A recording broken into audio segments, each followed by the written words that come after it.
Hello everyone.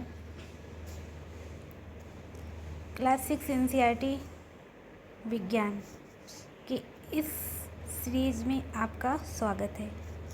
आज हम chapter 4 अध्याय 4 पढ़ेंगे, वस्तुओं के समूह बनाना। आज हम बिना किसी देरी के अपने चैप्टर की शुरुआत करते हैं। तो आइए पढ़ते हैं। हमारे चारों ओर की वस्तुएं। हमने देखा कि हमारे भोजन तथा वस्त्रों में बहुत अधिक विविधता है। हर स्थान पर इसी प्रकार की विविधता वाली अनेक वस्तुएं होती हैं।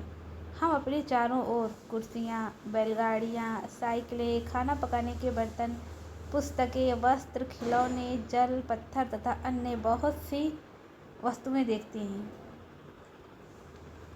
इन सभी वस्तुओं की आकृतियाँ, रंग तथा गुण भिन्न भिन्न होते हैं। अपने चारों ओर देखिए तथा गोल आकृति की वस्तुएं पहचानिए। गोल आकृति वाली हमारी इस सूची में विभिन्न प्रकार की गेंद है, जैसे रबड़ की गेंद, फुटबॉल तथा कंचे सम्मिलित हो सकते हैं। यदि हम अपनी सूची में लगभग गोल वस्तुओं को भी सम्मिलित कर ले तो इसमें सेब, संतरे तथा घड़े जैसी वस्तुओं को भी रखा जा सकता है। मान लीजिए हम ऐसी वस्तुओं पर ध्यान दें। यहाँ पे आप चारों ओर की वस्तुएं क्या क्या है देख सकते हैं।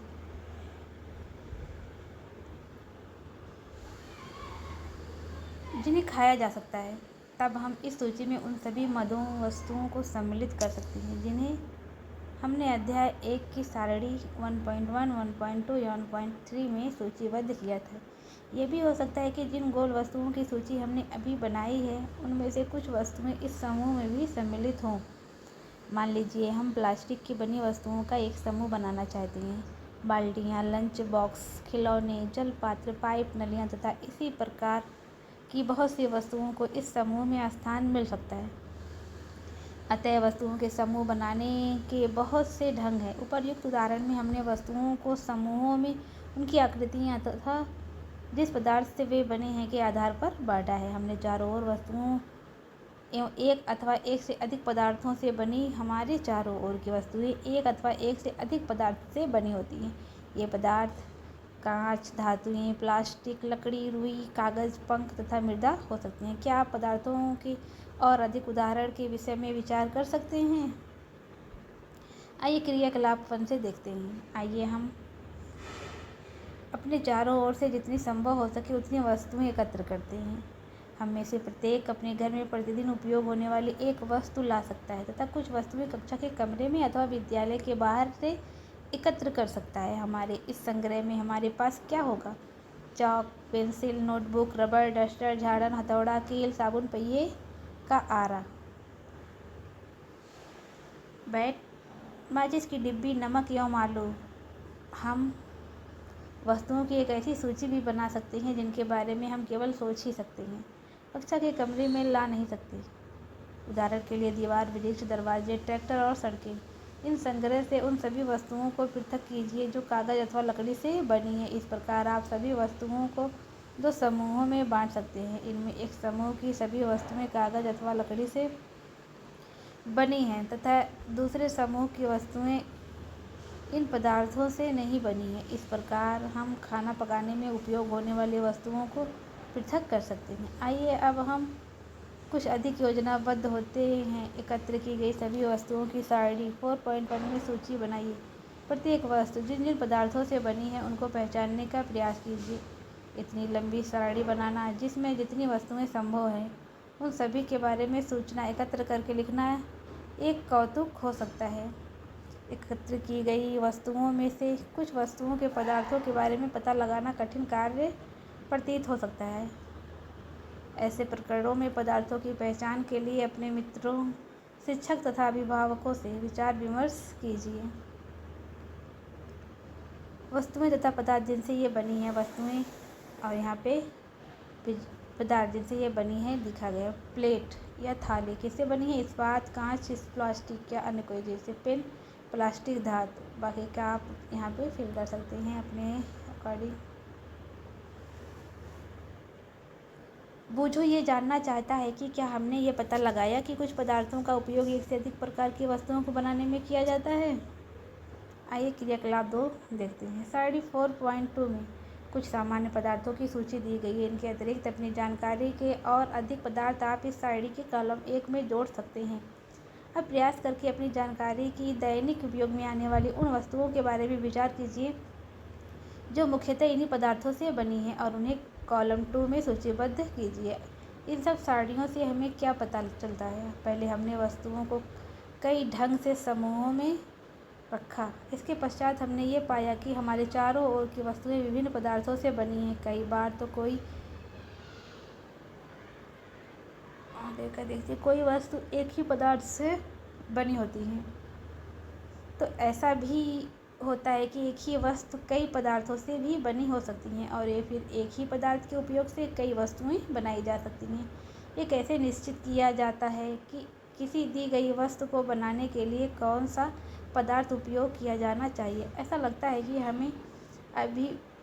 अभी हमें विभिन्न पदार्थों के बारे में और अधिक जानकारी प्राप्त करने की आवश्यकता है।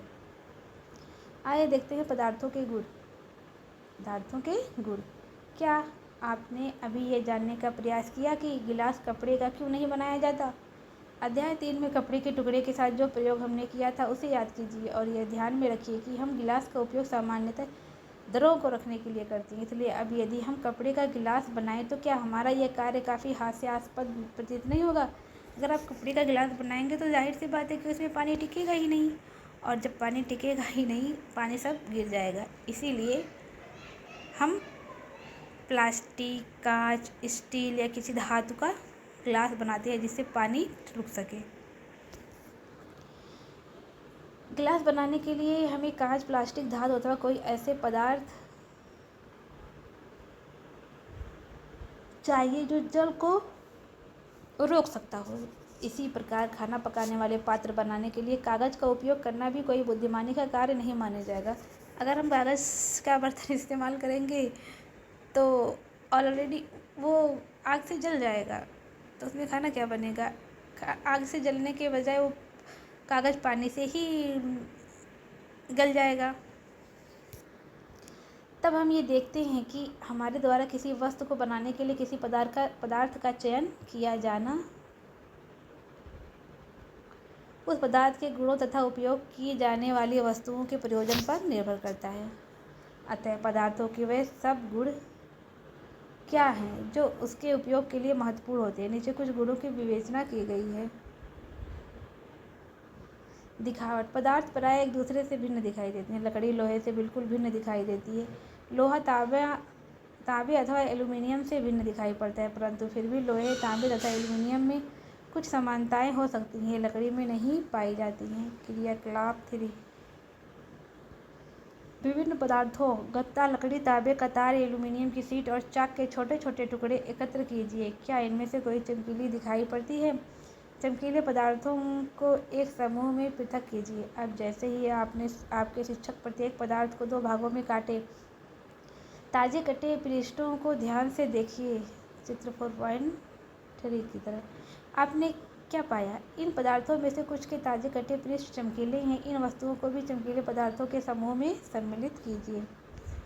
क्या आप अन्य पदार्थों से इसी प्रकार की कोई चमक अथवा धूति देखते हैं? जैसे भी संभव हो सके किसी भी ढंग से इन्हें काटिए। ऐसा आप कक्षा में जितने भी पदार्थों के साथ कर सकते हैं करिए, तथा धूतिमान तथा धूतिहीन पदार्थों की सूची बनाइए। काटने के स्थान पर आप पदार्थों के पृष्ठों को रेगमाल से रगड़कर ये देख सकते हैं कि वे धूतिमान हैं अथवा नहीं। पदार्थ जिनमें इस प्रकार की धूति होती है वे प्रायः धातु होते हैं। लोहा, तांबा, एल्यूमीनियम तथा सोना धातुओं के उदाहरण हैं। कुछ धातुएं बहुधा अपनी चमक खो देती हैं और धूतिहीन, निष्प्रभ दिखाई देने लगती हैं। ऐसा उन पर वायु तथा नमी की अभिक्रियाओं के कारण होता है। इसलिए हमें केवल ताजे कटे पृष्ठों पर ही धूति दिखाई देती है। जब आप किसी लोहार अथवा वर्कशॉप का भ्रमण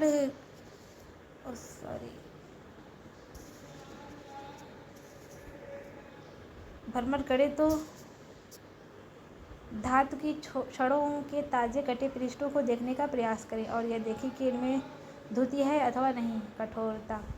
जब आप विभिन्न पदार्थों को अपने हाथों में दबाते हैं तो उनमें से कुछ को दबाना कठिन होता है, जबकि कुछ अन्य आसानी से संपीड़ित हो जाते हैं। धातु की एक चाबी लीजिए।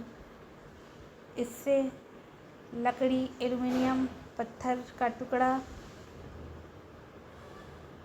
कील, मोमबत्ती, चाक, अन्य कोई पदार्थ अथवा वस्तुओं के पृष्ठों को खरोंचने का प्रयास कीजिए। आप कुछ पदार्थों को आसानी से खरोंच सकते हैं, जबकि कुछ अन्य पदार्थों को इतनी आसानी से नहीं खरोंचा जा सकता है।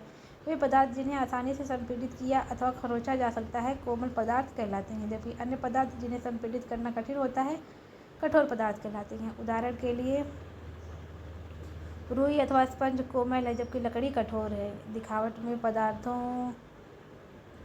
पदार्थों में विभिन्न गुण हो सकते हैं, जैसे द्युति, कठोरता, रुक्ष, खुरदरा अथवा चिकना होना। क्या आप अन्य गुणों के बारे में सोच सकते हैं जो किसी पदार्थ की दिखावट का वर्णन करते हैं? वस्तुओं के समूह बनाना। विलेय अथवा विलेय, अविलेय। आइए विलेय अथवा अविलेय को समझते हैं क्रियाकलाप 4 के जरिए। कुछ ठोस पदार्थों जैसे चीनी, नमक, चाक, पाउडर, बालू तथा लकड़ी के बुरादे के नमूने एकत्र कीजिए। कांच के 5 गिलास लीजिए। प्रत्येक गिलास में लगभग 2/3 भाग में जल भरिए। पहले गिलास में कुछ मात्रा में चम्मच भरकर चीनी, दूसरे में नमक तथा इसी प्रकार शेष गिलास में अन्य पदार्थों को मिलाइए। प्रत्येक गिलास की अंतर्वस्तु की चम्मच से विलोड़ित कीजिए। धीरे धीरे हिलाइए। कुछ मिनट तक प्रतीक्षा कीजिए। परीक्षण कीजिए कि और पता लगाइए कि जल में मिलाए गए पदार्थों का क्या होता है। अपने परीक्षणों को सारणी 4.3 में दर्शाए अनुसार नोट कीजिए। क्या होगा? नमक को अगर आप पानी में घोलेंगे तो क्या है, नमक जल में पूर्णतः लुप्त हो जाएगा। चीनी वो भी, बालू ये जल में नहीं, चाक का पाउडर ये भी, लकड़ी का बुरादा ये आप ट्राई करके देखिएगा। आप ये पाएंगे कि कुछ पदार्थ जल में पूर्णतः लुप्त हो गए अर्थात घुल गए, विलीन हो गए, जैसे कि शक्कर और नमक। हम ये कहते हैं कि ये पदार्थ जल में विलीन हो गए। तो जो पदार्थ जल में घुल गए उसे विलेय कहते हैं। अन्य पदार्थ जल के साथ मिश्रित नहीं थे, जैसे कि बालू और बुरादा काफ़ी समय तक गिलास में विलोड़ित करने पर भी जल में लुप्त नहीं हुए। वे पदार्थ जल में अविलेय हैं, मतलब वो घुले नहीं। चूँकि जल बहुत से पदार्थों का विलीन कर सकता है, इसलिए हमारे शरीर के प्रकार्यों में इसकी एक महत्वपूर्ण भूमिका है। क्या द्रव भी जल में विलीन हो जाते हैं? आइए क्रियाकलाप 5 के जरिए चर्चा करते हैं। सिरका, नींबू का रस, सरसों का तेल अथवा नारियल का तेल, मिट्टी का तेल अथवा अन्य किसी तरह के नमूने एकत्र कीजिए। कांच का एक गिलास लीजिए। इसे आधा जल से भरिए। अब इसमें चम्मच भरकर कोई द्रव मिलाइए और भली भांति विलोड़ित कीजिए। इसे 5 मिनट के लिए छोड़ दीजिए। परीक्षण कीजिए कि क्या यह द्रव जल के साथ मिश्रित हो जाता है। जितने अधिक अन्य द्रव आपको उपलब्ध हो सके उन सभी के साथ इस प्रयोग को दोहराइए। अपने परीक्षणों को सारणी 4.4 में लिखिए। हम ये देखते हैं कि कुछ द्रव जल में पूर्णतः मिश्रित हो जाते हैं, कुछ अन्य द्रव जल में मिश्रित नहीं होते और कुछ समय तक ऐसे ही छोड़ देने पर अपना पृथक परत बना लेते हैं।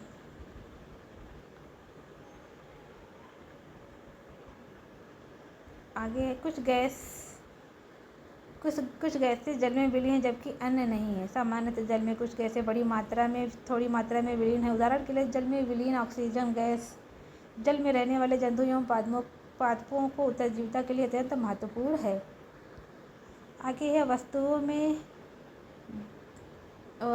जल में तैर अथवा डूब सकती हैं। क्या वस्तुएं जल में तैर अथवा डूब सकती हैं? तो क्रियाकलाप 4 करते समय आपने यह ध्यान दिया होगा कि जल में अविलेय ठोस जल से पृथक हो जाती हैं। क्रियाकलाप 5 में भी आपने कुछ द्रवों के साथ ऐसा ही देखा होगा।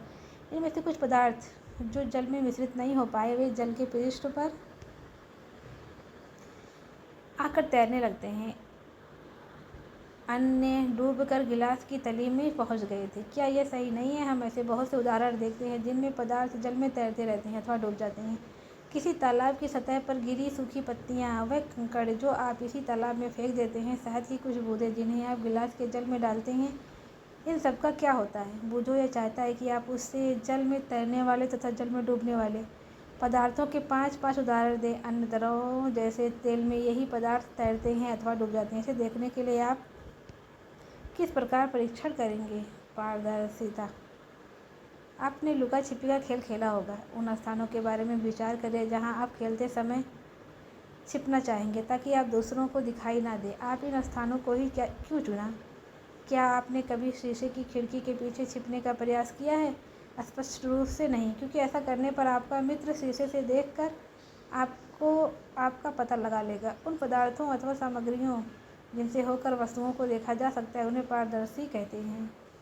कांच, जल, वायु तथा कुछ प्लास्टिक पारदर्शी पदार्थों के उदाहरण हैं। प्रायः दुकानदार बिस्कुट, मिठाइयाँ तथा अन्य खाद्य पदार्थों को कांच अथवा प्लास्टिक के पारदर्शी पात्र में रखना अधिक पसंद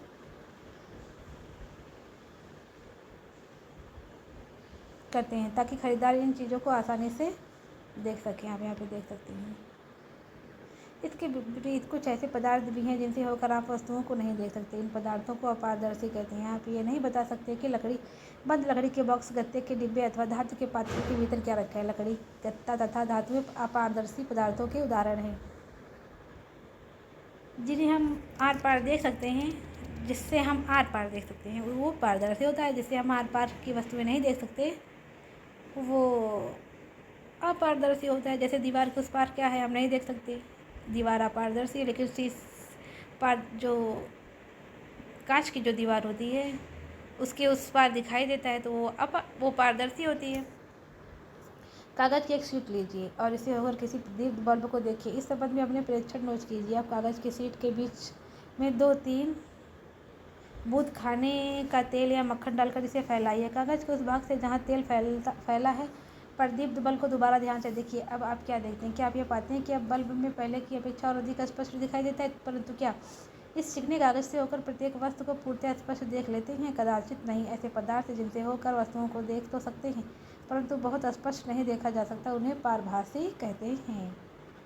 कागज़ पर लगे तैलीय धब्बे को याद कीजिए जिसका उपयोग हमने खाद्य पदार्थों का वसा के लिए परीक्षण करने में किया था, वह भी पारभासी ही था।